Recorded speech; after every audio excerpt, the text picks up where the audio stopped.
جگہ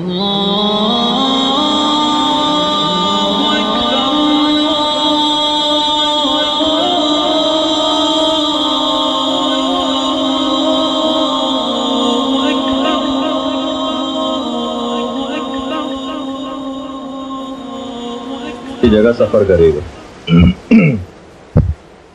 دوسرا سفر کہا جاتا ہے سفر باطن دل،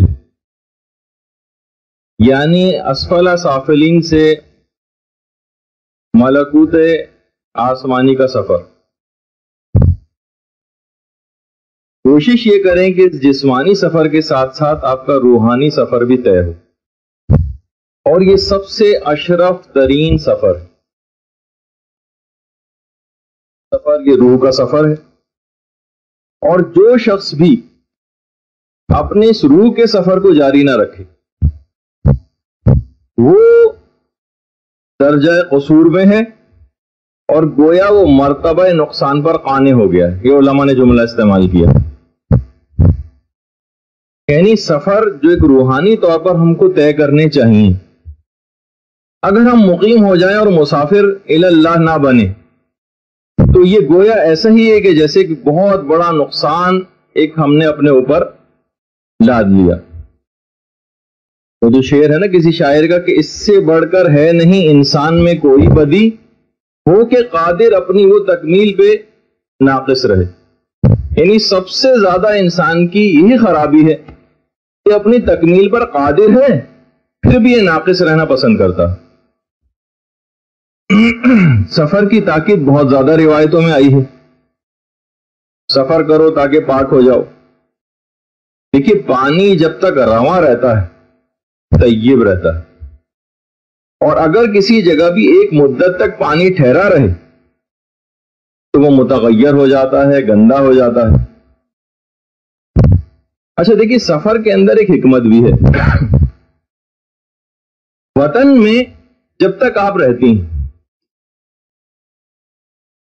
آپ بہت سارے امور عادتاً انجام دیتی ہیں، آپ اپنے انہی امور سے مانوس رہتی ہیں. آپ کے برے اخلاق، یعنی میں براہ راست آپ کو نہیں کہہ رہا، یعنی کسی بھی انسان کے برے اخلاق اس پر ظاہر نہیں ہو پاتے، کیونکہ طبیعت کے خلاف جانے کی نوبت ہی نہیں آپ تک آتی. لگا بندھا آپ کا روٹین ہے، سونے جاگنے کی ٹائمنگ فکس ہے، گھر میں ایک انتہائی عیش و آرام کی سی کیفیت ہے. طبیعت کے خلاف آپ کو جانے کی نوبت ہی نہیں آتی. جبکہ سفر میں کیا ہوتا ہے؟ سفر میں کیا ہوتا ہے؟ سفر میں ایک سختی ہوتی، طبیعت کے خلاف آپ جاتی ہیں، نیند آپ کی پوری نہیں ہوتی. اس وقت اس کیفیت میں آپ کے جو خفیہ عیب ہیں وہ آپ پر منکشف ہونے لگتے ہیں، آپ اپنے عیوب سے مطلع ہونے لگتی ہیں. ابھی آپ دیکھیے گا سفر کے اندر، میں چند ایک مثالیں ابھی آگے چل کر دوں گا. وطن میں انسان اپنے عیبوں سے مطلع نہیں ہو پاتا، سفر میں اپنے عیبوں سے مطلع ہوگا. وطن میں تو انسان یہ سوچتا ہے کہ بھائی میرے اعمال تو بڑے اچھے ہیں اور میرے نیک ہونے میں تو کوئی شبہ ہی نہیں، لیکن سفر کے اندر واقعتاً پتہ چلتا ہے. سفر میں بڑے اچھے طریقے سے آپ کو یہ بات پتہ چلے گی کہ آپ میں خود غرضی کا مرض پایا جاتا ہے یا نہیں. سفر میں بہت اچھے طریقے سے آپ کو معلوم ہو جائے گا کہ روحانی طور پر آپ کتنے پانی میں. جب انسان سفر کرتا ہے نا، واقعی یہیں سے شروع ہو جائے گا سفر کہ بس میں کون سی اچھی سی سیٹ مجھ کو مل جائے، ونڈو سیٹ ملے، اور جس جگہ اے سی کی جو ہے ہوائیں آ رہی ہیں اچھے طریقے سے وہاں پہ مجھے ملے، اور دوسرے چاہے کھڑے رہیں یا خراب سی ان کو سیٹ ملے. بہرحال یہ ہوتا ہے انسان کے ساتھ. کھانا اگر کہیں لگ رہا ہو تو اچھا کھانا جو ہے وہ مجھے مل جائے، دوسرے چاہے جس طرح سے بھی ان کی اتنی پرواہ کا خیال دماغ میں نہ رہے. انسان بہت ساری چیزیں، خود غرضی اور انانیت اور تکبر اور اس طرح کے بہت سارے امراض کا سفر کے اندر اپنے متعلق پتہ چلا سکتا ہے، جو کہ وطن میں پتہ نہیں چل پاتے. جیسا کہ ایک صحابی رسول کے سامنے ان کے کچھ افراد نے اپنے ایک دوست کی بڑی تعریف کی، بلکہ اس کے حق میں گواہی دی. ان صحابی رسول نے ان اشخاص سے پوچھا کہ تم جو اس کے حق میں گواہی دے رہے ہو، کیا تم نے کبھی اس کے ساتھ سفر کیا ہے؟ لوگوں نے کہا نہیں، ہم نے ان کے ساتھ کبھی سفر تو نہیں کیا. کہا کہ نہیں، پھر تم اس سے واقف نہیں. جب بھی کہا جاتا ہے کہ اگر کسی کو پہچاننا ہو تو اس کے ساتھ سفر کرو یا اس کے ساتھ کاروبار کرو. دیکھیے سفر کے لغوی معنی ظاہر کر دینے کے، کشف حجاب. ظاہر ہے کہ جب آپ سفر کرتی ہیں تو آپ کے لیے نئی نئی چیزیں کھلتی چلی جاتی ہیں، اسی وجہ سے اس کو سفر کہا گیا. اس سفر میں کیونکہ آپ پر بہت ساری چیزیں ظاہر ہوں گی، جیسے کہ میں نے کہا کہ یہ اپنی اخلاقیات کو جانچنے کا سفر ہے اور اپنے عیوب کو پہچاننے کا سفر ہے، اور اس سفر میں آپ کو پتہ چل جائے گا کہ دوسروں کے لیے آپ کے دل میں کتنی جگہ ہے. اچھا ایک بات اس میں اور بات غور سے آپ سمجھ لیجئے کہ کچھ ابھی جو علامتیں بھی اس کی بیان ہوں گی کہ ہم کیا کیا چیزیں پہچانیں. تو یہ پہچاننا اپنی ذات کے لیے قرار دیجئے گا، دوسروں کو اس میں فٹ کر کے دیکھنے کی کوشش نہ کریں. اچھا یہ بڑی خود غرض ہیں، اچھا یہ دیکھیے یہ بڑی متکبر ہیں، اچھا یہ دیکھیے کتنی غصہ آور ہیں. کہ دوسروں میں پہچان نہیں کرنی ہے آپ نے. دوسروں کے پہچان کا تو میں ایک اور آپ کو بات بتاؤں گا ابھی. یہ پہچان اپنے لیے کرنی. ان تمام کرائیٹیریاز کو مختلف طریقوں سے آپ کو اپنے اوپر جانچ کے دیکھنا. دوسروں میں تو اس طور پر آپ اس کو لے کر جائیے کہ بھائی دیکھیے بہت سارے ایسے ہوتے ہیں لوگ کہ جو فطرتاً اور عادتاً خراب نہیں، کیونکہ ان کے معمولات زندگی متاثر ہو گئے ہیں، کیونکہ وہ بہت سے افراد پہلی دفعہ سفر کر رہے ہیں، بہت سے افراد اس سے پہلے کبھی شاید کراچی سے باہر بھی کبھی نہ گئے ہیں، تو ان کے لیے بہت ساری چیزیں بہت ان یوزول ہوں گی اس وجہ سے کبھی وہ چڑچڑاپن کا شکار ہو جائیں، کبھی کچھ اضطراب اور بے قراری ان کو ہونے لگے، اور کسی سے ہو سکتا ہے کہ وہ چڑچڑاہٹ پن کا مظاہرہ کر دیں تو آپ فوراً یہ نہ سمجھیے گا دیکھیے یہ ان کے اندر فلاں فلاں روحانی بیماری پائی جاتی. یہ فقط اپنے اندر چیک کرنا ہے، ورنہ دوسروں کے حوالے سے تو یہی بات سوچنی ہے کہ دیکھیے بے چینی اور بے قراری یہ روایات میں آیا ہے کہ یہ تین افراد کے لیے قابل ملامت اور قابل مواخذہ نہیں. یعنی کوئی کچھ کہا نہیں جائے گا اگر یہ بے چینی، بے قراری، یہ چڑچڑے پن کا اگر یہ مظاہرہ کریں. کون کون سے ہیں وہ؟ سب سے پہلی تو چیز روایت میں آئی ہے کہ روزے دار اگر کیونکہ معمولات زندگی اس کے بھی متاثر ہو گئے، سونے جاگنے کی ٹائمنگ اس کے بھی ڈسٹرب ہو گئے، تو اگر وہ بھوک کے عالم میں، پیاس کے عالم میں کچھ چڑچڑے پن کا دوسرا کوئی مظاہرہ کر رہا ہو، اپنے آپ کو اس کا ایج نہیں دینا کہ ٹھیک ہے ہم روزے کی حالت میں ہم چڑچڑے پن کا دوسروں سے مظاہرہ کرتے ہیں تو قابل مواخذہ نہیں. دوسرے اگر کر رہے ہوں تو آپ کو اس کو برداشت کرنا ہے. روایت میں ہے کہ اس سے کوئی قابل ملامت بات نہیں ہے، اس کے معمولات زندگی کو بھی متاثر ہو گئے.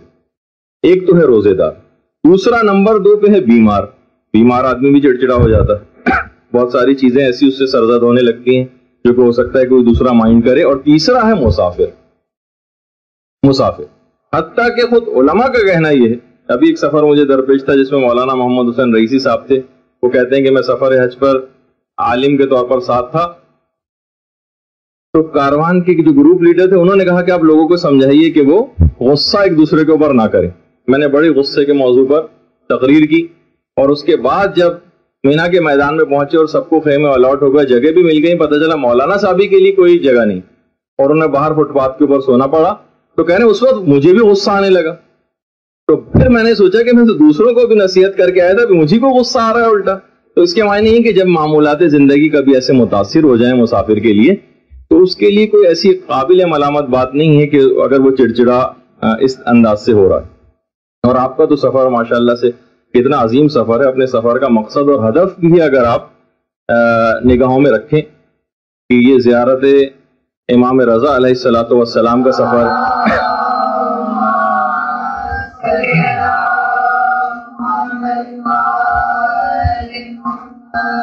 معصوم قوم کی زیارت کا سفر ہے. اس کے علاوہ آپ کو قبور علماء کے اوپر جائیں گی، مراجع اعظام سے وہاں پر جا کر ملاقاتیں کریں گی، شہداء کی قبور کے اوپر جائیں گی، قوم اور اہل قوم کی آپ زیارت کریں گی، امام خمینی کے رضوان اللہ علیہ کے روضے کے اوپر جو ہے وہ آپ جائیں گی، کتنے اصحاب امام ان کے روضوں کے اوپر آپ جائیں گی، امامزادوں کے روضوں کے اوپر جائیں گی. تو بہرحال اور اکثر علماء اور مراجع سے تو آپ کی انشاءاللہ شاید کہ وہاں پہ ملاقاتیں بھی ہوں. تو بہرحال یہ ایک بڑا ایک ایسا عظیم سفر ہے، اس میں آپ ہدف اور مقصد اپنے سامنے رکھیں گی تو آپ کو سفر کی یہ چھوٹی چھوٹی اس طرح کی باتیں جو بھی ابھی آپ کے سامنے نہیں ہیں، اور اصل میں آپ کو دیکھا اس وقت جائے گا. ابھی شروع میں تو